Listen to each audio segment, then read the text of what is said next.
Cheap apartments always hide something, but I thought mine only hid mold, bad wiring, and the kind of silence that makes you stare at your locked door before trying to sleep at night. My name is Kellen Voss, and 2 years ago I rented a basement apartment in Atlanta because it was cheap and close to a MARTA stop. I worked early shifts at a print shop downtown, and I was tired of wasting money on gas. The landlord, Mr. Darden, showed me the place in less than 10 minutes. He kept talking about how cool the basement stayed during summer. I mostly noticed the damp smell and the tiny window near the ceiling that faced the street. The first few nights were normal. I unpacked boxes, watched old basketball highlights on my laptop, and ate microwave dinners at a folding table. Around 1 in the morning, though, I started hearing footsteps on the stairs above me. Slow footsteps, up and down. Sometimes they stopped right over my ceiling. I texted Mr. Darden about it, and he replied, "Nobody else is staying there right now." That answer bothered me more than the sounds. After that, little things started happening. One morning, my spoon was inside my jacket pocket. Another time, my keys were sitting on top of the water heater in the laundry room. I figured I was exhausted and forgetting things. Still, it felt strange. I lived alone. There was nobody else who could have moved anything. I remember one stupid detail clearly. I had forgotten to throw away an old banana peel before work, and when I got home, the apartment smelled awful.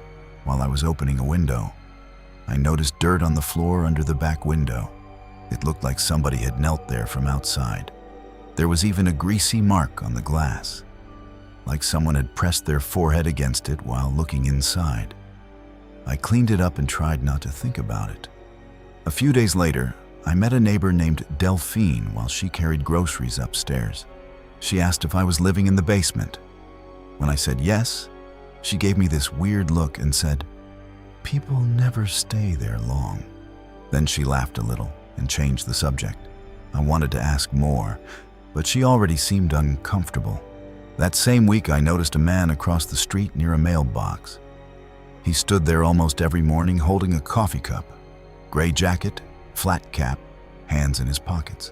At first, I thought he was waiting for a ride. Then I realized he always looked toward my basement window. One morning, I slowed down to tie my shoe, mostly so I could look at him longer. The second he noticed me watching, he turned his face away. I started checking my locks 3 or 4 times before bed. One night, I woke up because my phone buzzed beside my pillow. It was just a weather alert about heavy rain. But while I was checking it, I heard something outside my apartment door.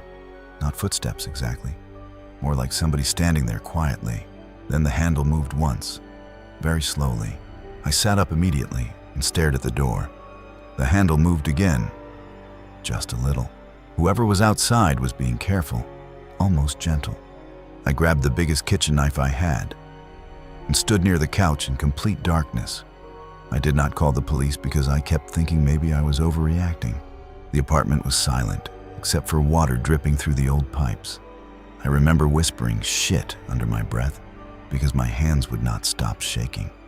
After maybe 30 seconds, the person outside stopped touching the handle. I stayed awake until sunrise with a knife sitting across my lap. Around 6 in the morning, I looked through the little window facing the street. The same man was standing near the mailbox with his coffee cup, completely still, looking directly toward my apartment. I moved out less than 2 weeks later. Mr. Darden acted annoyed when I handed him the key early. He asked if the smell was bothering me again and laughed like it was some joke between us. Even now, I still think about that basement sometimes. The footsteps above me, the dirt near the window, the careful way that door handle moved. I never found out if somebody had actually been inside the house at night or if I was being watched from outside the whole time. That is the part that still bothers me the most. A month after moving out, I drove past the house while taking another route home from work. I told myself I was curious. The basement window had a curtain over it now, but I could see somebody standing near the mailbox. Same gray jacket, same coffee cup. I kept driving and did not look back again. Maybe it was not the same man. Maybe it was. I honestly do not know. But I still catch myself checking basement windows whenever I walk past them at night.